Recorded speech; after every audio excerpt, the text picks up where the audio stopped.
Hola, bienvenidos a Medical Televisión, salud más bienestar, los temas que a usted le interesan. Y además contamos con un equipo periodístico profesional comprometido con los contenidos que emitimos a través de este programa. El miércoles recibíamos el llamado de la doctora Estrella, que había estado el martes hablando de esclerodermia y nos contaba que estaba atendiendo a pacientes que habían visto el programa del martes, el especial que hicimos sobre esta enfermedad rara. Nos llena de orgullo saber que podemos contribuir en algo en su bienestar. Realmente la gratitud de todo el equipo para con ustedes y también la doble responsabilidad, por supuesto, de rechequear absolutamente todo el contenido que hacemos llegar a su casa. Hoy vamos a hablar de un tema difícil, complicado en los distintos países del mundo. En el mundo entero es complicado hablar de cannabis medicinal. Hay muchos que lo necesitan y sabemos que es un tema asociado a distintos factores. Pero vamos a ampliar en este programa. Nos presentamos.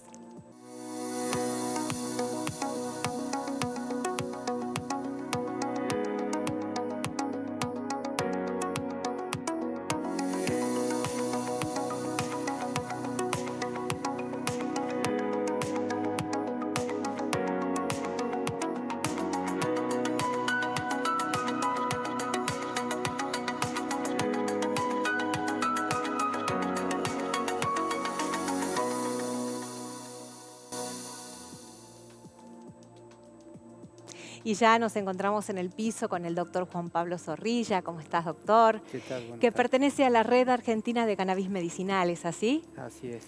Bueno, hemos elegido precisamente hablar de este tema porque cada vez que venía un neurólogo al piso o que tratábamos alguna enfermedad en especial, siempre ingresan los llamados y los mensajes al 11 72 01 0101, los WhatsApp que ya están abiertos y que podemos leer, haciendo alguna consulta sobre este tema. Es por eso que hoy vamos a dedicar un programa prácticamente a hablar de este tema. Lo invito, doctor, para que juntos compartamos un informe que preparamos. Bueno, El informe, señor director.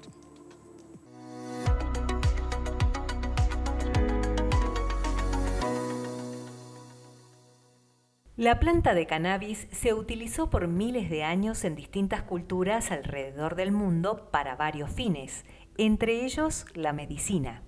La planta posee distintos principios activos denominados cannabinoides. Dos de estos principios activos son de interés para fines médicos, el THC y el CBD.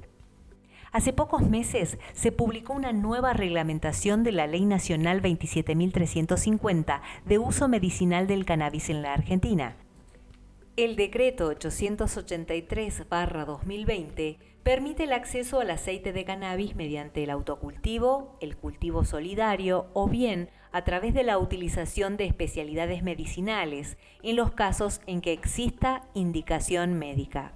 Además, impulsa la investigación científica orientada a los posibles usos terapéuticos de la planta de cannabis y sus derivados, y busca garantizar el acceso a las terapias de forma segura e informada para todos los usuarios. Hasta el momento, solo se permitía el uso de cannabis medicinal para casos de epilepsia refractaria. Ahora se prevé una ampliación a otras patologías, ya que el decreto detalla que podrá usarse como tratamiento medicinal, terapéutico y o paliativo del dolor.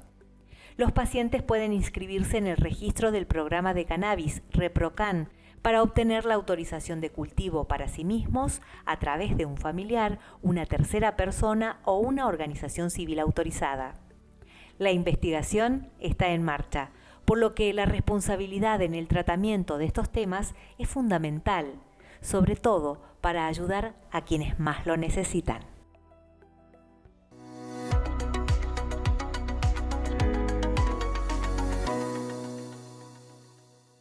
¿Es así, doctor?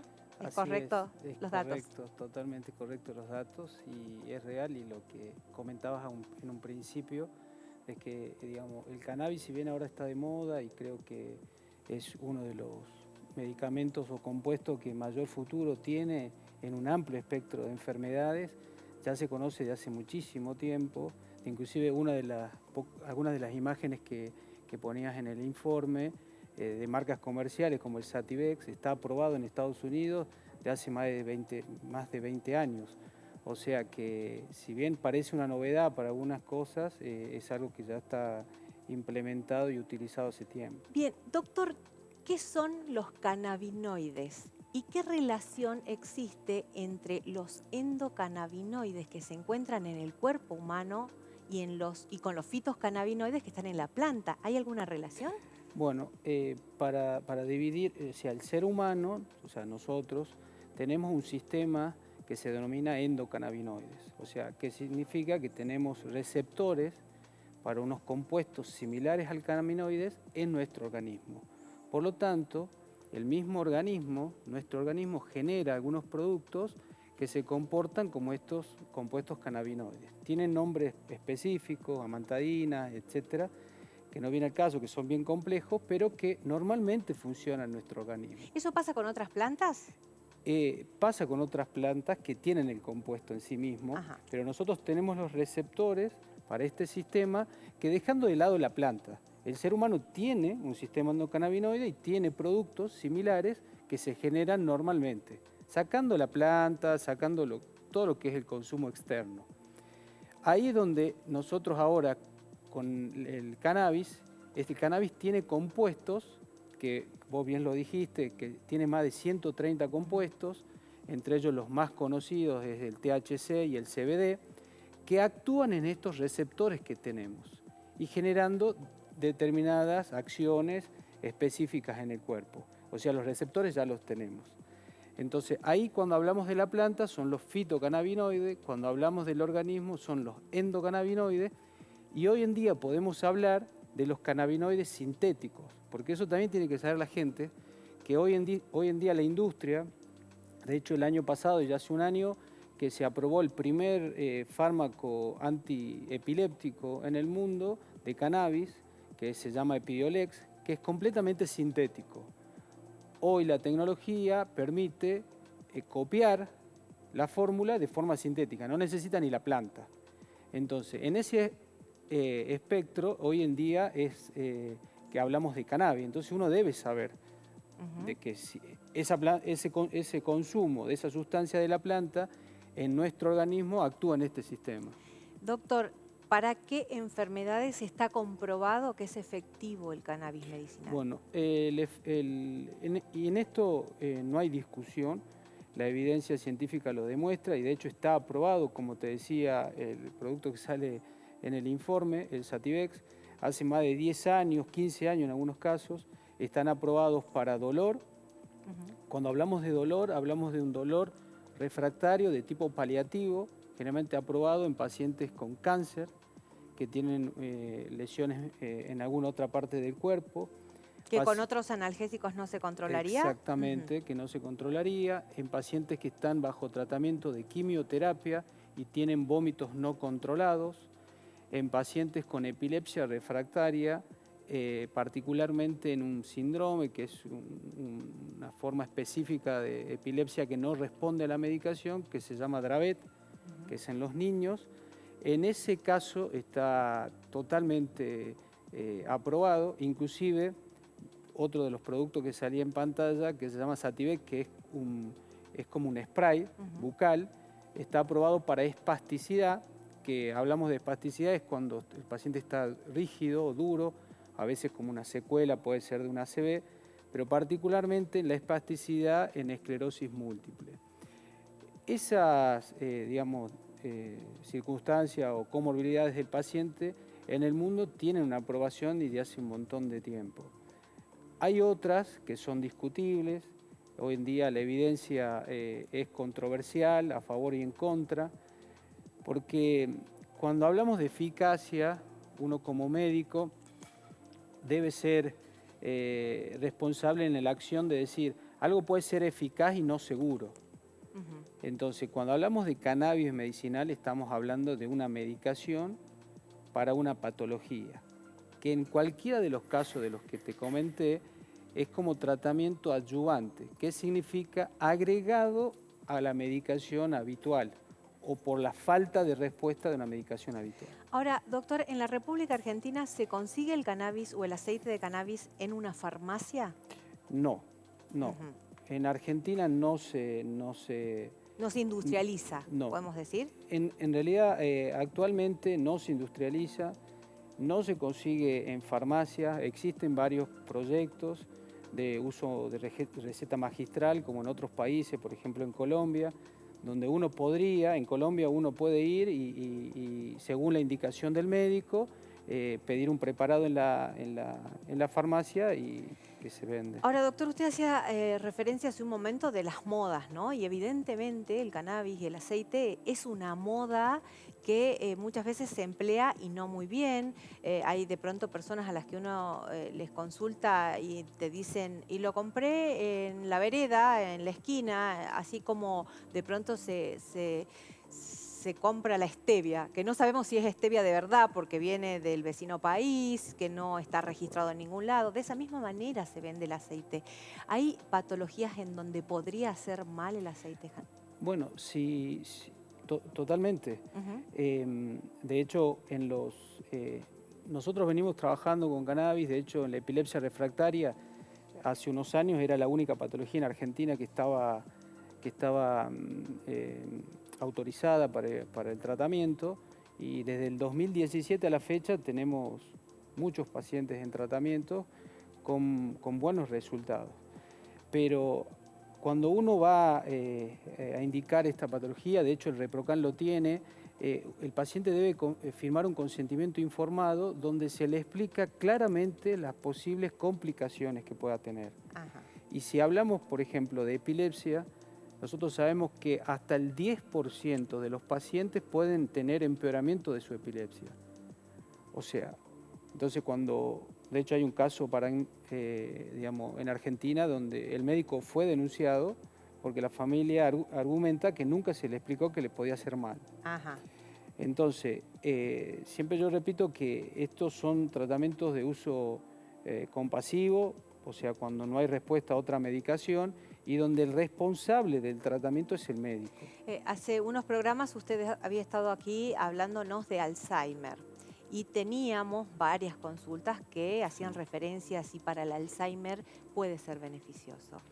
No, actualmente no tiene ninguna indicación, por lo menos basada en evidencia concreta. Hay muchísimos estudios, sobre todo en trastornos de comportamiento, pero no hay evidencia como para indicar o aconsejar el uso de cannabis. Pero yo quería volver un poco al punto que vos decías. El cannabis, uno puede separar las cosas en discutir si es eficaz o no es eficaz. Puede discutir si es seguro o no es seguro. Pero creo que una cosa importante de discutir acá es qué está consumiendo la gente.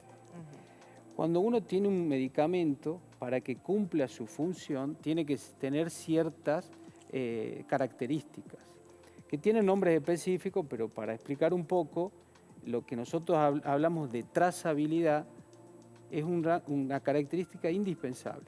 Porque vos tenés un antibiótico y te dice, una vez abierto, dura tantos días, o conservar a tantos grados, para que vos sepas. Y cuando uno va a comprar y vos decís, y hay una mesa llena de productos, el cannabis se desintegra a un porcentaje elevadísimo, hasta un 50%, con humedad y calor. Ajá. Entonces, uno va a una plaza muy bonita, 25 grados en Salta en agosto. Sí. O en la puerta de los bancos, claro. cerca del mercado. Entonces uno dice, y está cerrado. Una vez abierto, eso se incrementa. Entonces es muy importante, digamos, hablando de salud pública, tanto para evaluar respuesta como no respuesta, claro, tener estos conceptos. Es muy importante. Yo enseguida voy a ir con los mensajes de nuestros televidentes, que, bueno, todos quieren hacerle algunas consultas, doctor. Quiero que me cuente cuáles serían las formas de administrar, porque sé que hay algunas que tienen que ver con la vaporización, que tienen que ver con el aceite en gotas, y nunca con la hierba en forma de cigarrillos. ¿Me puede contar? Sí, las formas más comunes y tradicionales son el aceite.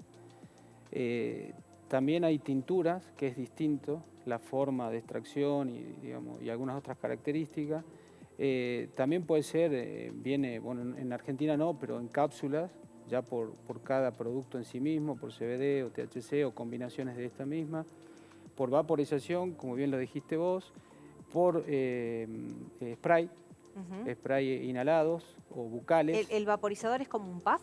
No, el vaporizador es como fumar, Ajá. es lo mismo que Como fumar. el vapeo, perdón. El vapeo, Ajá. exacto. Fumar con agua. Bien. ¿Por qué? ¿Cuál es la diferencia? Básicamente, la vía de administración tiene que ver con lo que nosotros, la acción, el tiempo de acción en que el producto empieza a hacer efecto. La vaporización es mucho más rápida que obviamente que el consumo en aceite, entonces depende de la acción y también tiene la vida media, que es el tiempo que dura el efecto. La vaporización es mucho más rápida, pero dura mucho menos. Entonces se puede utilizar para distintas cosas. Pero eso básicamente son las vías. Bien, a lo largo del programa nosotros vamos a contarles cuál es la legislación vigente, qué es el ReproCan, cómo acceder a este registro del programa de cannabis en la Argentina. Estamos hablando de una ley, la 27.350, que permite a los pacientes que realmente necesitan esta medicación poder obtenerla de un cultivo personal. Si me permite la producción y el director, vamos con alguna pregunta de nuestros televidentes. Me va a ayudar a leer, doctor. Acá tenemos una televidente que dice: buenas tardes, mi esposo tiene cirongomiela cérvico-dorsal y sufre de muchos dolores. ¿Puede hacer uso del aceite de cannabis? Bueno, el tratamiento, como dijimos, del dolor, es un dolor que no responde particularmente a medicación habitual, podría utilizarlo. La ciringomiela por sí misma no genera dolor, habría que ver bien el caso en particular, pero cuando hablamos de dolor es importante hacer hincapié en que el cannabis puede tener efectos adversos. Entonces hay que evaluar el costo-beneficio en los pacientes. Precisamente, doctor, ¿cuáles son los efectos secundarios que podría tener? Los efectos secundarios están dados fundamentalmente por el tipo de cannabis que uno consume. Entonces, cuando uno va a hacer una recomendación, es muy importante saber qué está tomando. Y muy probablemente no sepa lo que está tomando. Entonces, vos hablaste de THC y CBD, que son los compuestos, como decíamos, más comunes. Distintos principios activos que no sabemos si están presentes en esa medicación o no. Claro, donde el THC es el componente psicoactivo de la planta. Es el que produce la sensación de euforia o de placer, a veces de agitación. Entonces, si nosotros tenemos un paciente anioso, donde la concentración de ese aceite es elevada en THC, puede tener efectos alucinógenos, quizás en ese paciente, más allá de calmarle el dolor, porque es probable que el dolor le calme. Porque cuando hablamos de un compuesto para dolor, la fórmula que tiene que tener el aceite es muy distinta a la de epilepsia. Entonces, la recomendación es, más allá de si utilizarlo o no, es tener certeza de lo que está consumiendo el paciente. Bien, vamos a seguir con nuestros televidentes que están esperando. Bueno, acá tengo un mensaje excelente profesional del doctor Zorrilla, no le puedo decir de quién es, pero bueno, de paso lo leemos. Buenas tardes, Nora, dice, mi consulta es: ¿el cannabis sirve para los dolores neurálgicos, mielitis, dolor de piel como la que se produce en el lupus? Y si es bien dicho líquido, con gusto o alcohol verdoso. No entiendo bien, ¿me ayuda, doctor? Claro, quizás ahí lo que se refiere es las dos fórmulas.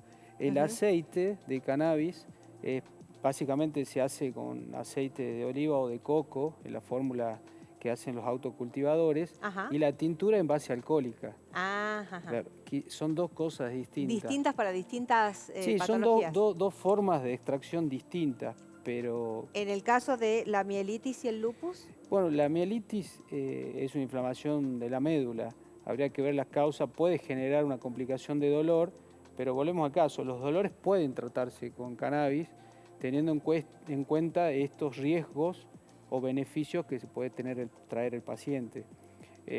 Y siempre asociado a un tratamiento de base por su médico, digamos, de cabecera. Otra consulta dice, buenas tardes, quería consultar al doctor si las gotas me pueden servir para el ataque de pánico. Hace 9 años que sufro de esto, tomo Rivotril, quizás le podría reemplazar. No, reemplazo no está recomendado en ninguno de los casos. Actualmente casi la mayoría de los trabajos de investigación están enfocados en trastornos psiquiátricos, desde ansiedad a fobia, inclusive en procesos de adicción. En ese caso, el paciente debe tener un control estricto de seguimiento por su médico de cabecera, y en estos casos el paciente tiene que tener exactitud, o por lo menos el médico, de la concentración que tiene. Para que te dé una idea, en uno de los trabajos hechos por la red en Rosario, existe la posibilidad, la universidad testea aceites de autocultivadores. Y menos del 1% llega a tener una concentración que sea farmacológicamente activa. Entonces, la mayoría casi no tiene compuestos. En los trabajos de investigación de epilepsia mismo, a veces el efecto placebo es muy elevado. Entonces, creo que como tomando la salud pública por sí misma, más allá de que cada uno o hay un negocio montado detrás de esto, los pacientes deben saber que en el peor de los casos, y como digo yo, la mayoría de lo que uno ve y uno recorre, como vos decís, de la pomada acá en la calle, la mayoría no tiene nada, y no es una aseveración infundada, sino que los estudios lo demuestran. Y creo que el objetivo de este programa y especialmente de este tema tiene que ver con esto, que tomemos conciencia que estamos perjudicando a través de quienes lo consumen de manera recreativa. Estamos hablando de una droga que es ilegal, absolutamente no está aprobada en la República Argentina, pero que todo esto entorpece el uso y el avance en el trabajo con los pacientes que realmente lo necesitan. Exactamente, y que inclusive esto mismo, esta crítica, decir paciente que sí, no, yo no anduve bien, quizás no tenía nada. Entonces, para que hagamos una comparación, porque siempre nos comparamos en este tema con países desarrollados, en la mayoría de los países que tienen reglamentado esto, hablando de Canadá, Estados Unidos, Uruguay mismo, está prohibido en menores de 19 años, 19, 21 años. Entonces, inclusive está prohibido o se desaconseja en pacientes que consumen. Bien, y entonces, ¿podemos decir que puede provocar adicción el consumo del aceite o de las pastillas? El aceite es muy bajo el porcentaje, pero como te repito, tiene que ver con los compuestos que tenga el mismo. Sin embargo, nunca llegan a ser tan elevados los componentes de THC como para generar una... Voy a ir con otros televidentes que nos dicen, que le preguntan al doctor cuál es la diferencia entre el aceite y la tintura. ¿Es en dónde se aplica? No, es la forma de extracción. Una en base alcohólica y la otra en aceite. Bien, otra consulta aquí. A ver, estamos en vivo. Estamos abriendo. ¿El cannabis se puede tratar para dolores por fibromialgia y neuropatía? Sí, dijimos. Sí. Está indicado para eso. Seguimos con las consultas que entran muchísimas. Buenas tardes, mi consulta es saber si el cannabis calma el dolor de artrosis cervical. Tomo pastillas que ya no le calman, dice Esther del barrio Santa Cecilia. Bueno, en esto volvemos a lo mismo. El dolor puede ser un síntoma de otra patología, que en este caso, si es una artrosis cervical, el cannabis quizás podría ser efectivo para calmar el dolor, pero no la patología en sí. Y es como darle un antifebril a una neumonía. O sea, la fiebre le va a bajar, pero la artrosis, hay que solucionar el problema de base. No cualquier dolor se puede tratar con cannabis y no cualquier paciente puede recibir cannabis. El efecto de adictivo que vos me referías, a largo plazo siempre es una posible complicación. En los niños, el efecto sobre un cerebro inmaduro no es el mismo que en un adulto. Entonces, no solamente la adicción, sino el posible deterioro cognitivo que pueda tener el paciente. Y algo muy especial, o sea, hacer especial hincapié, es que son los trastornos de tipo psicosis que pueden tener estos pacientes. Bien, doctor, yo lo voy a invitar para que juntos compartamos un informe, porque nuestros televidentes tienen que saber que la ley 27.350 fue aprobada prácticamente por unanimidad por el Congreso argentino. En la Cámara de Diputados sí, prácticamente fue por unanimidad y una abstención. Que los legisladores analizaron casos particulares, se reunieron con familiares. Yo voy a compartir un video, es el caso de Ailén, una nenita que fue muy conocido el caso porque fue expuesto en la Cámara de Diputados de la Nación. Compartamos esta experiencia, este papá, esta criatura, cómo mejoró gracias al uso del cannabis medicinal, y yo me organizo con estos decenas de mensajes que está recibiendo el doctor Zorrilla. Compartimos el informe número 2.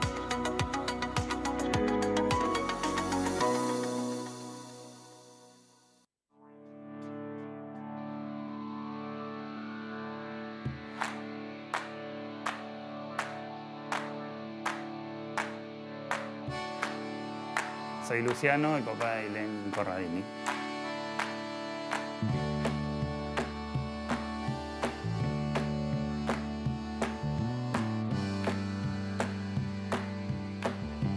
Ailén tiene síndrome de Rett, que es una enfermedad genética que se produce principalmente en mujeres.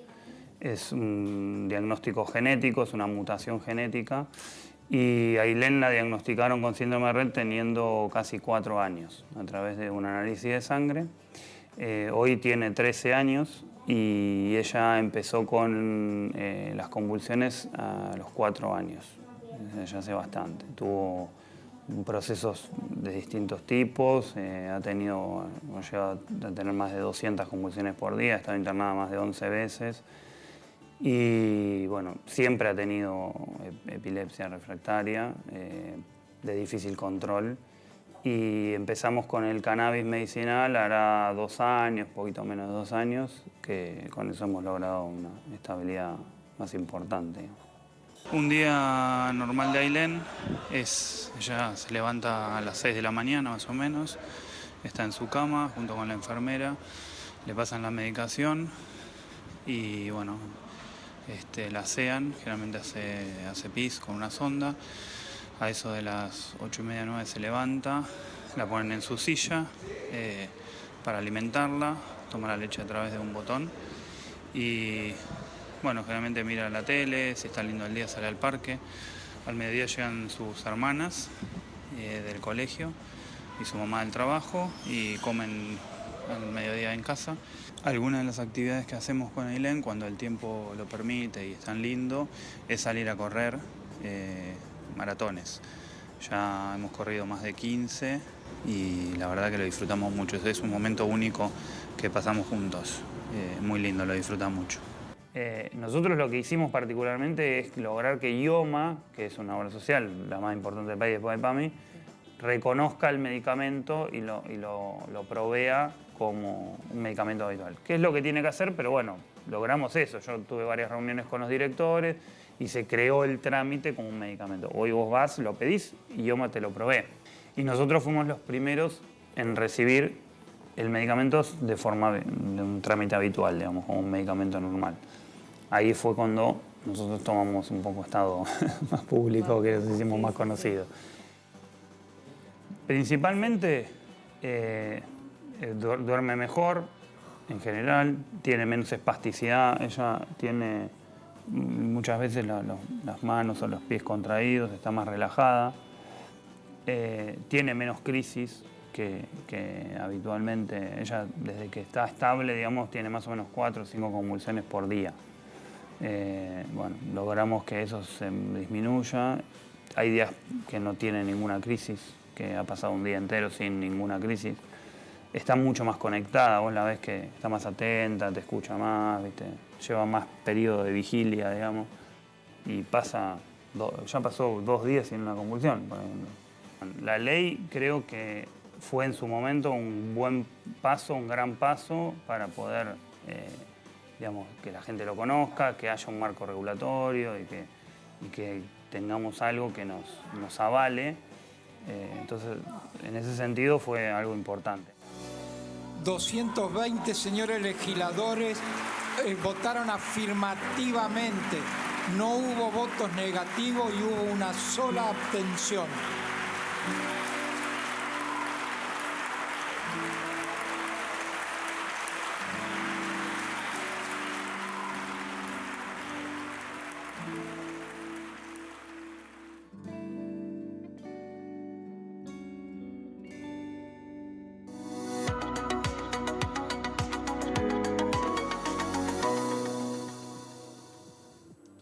Con esta historia queríamos comenzar a contarles cómo nació en la Argentina esta Ley 27.350 que nos permite hoy estar hablando en televisión de este tema tan importante para muchas familias, pero Salta también tiene legislación.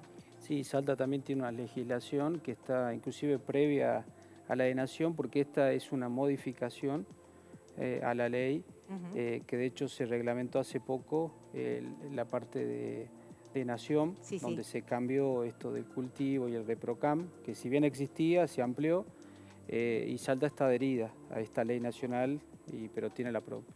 Bien, a partir de esta resolución que hace referencia el doctor, hace algunos meses nada más, hacia fines del año pasado, hay un programa que está en marcha con un registro. Nosotros en el próximo bloque vamos a contar todos los detalles, cómo ingresar a ese registro. Le vamos a mostrar en pantalla precisamente que no es un trámite complicado, se puede realizar a través de Mi Argentina y por supuesto siempre controlado y supervisado por un médico de cabecera. Vamos a hacer una pequeña pausa, ya volvemos con Medical Televisión.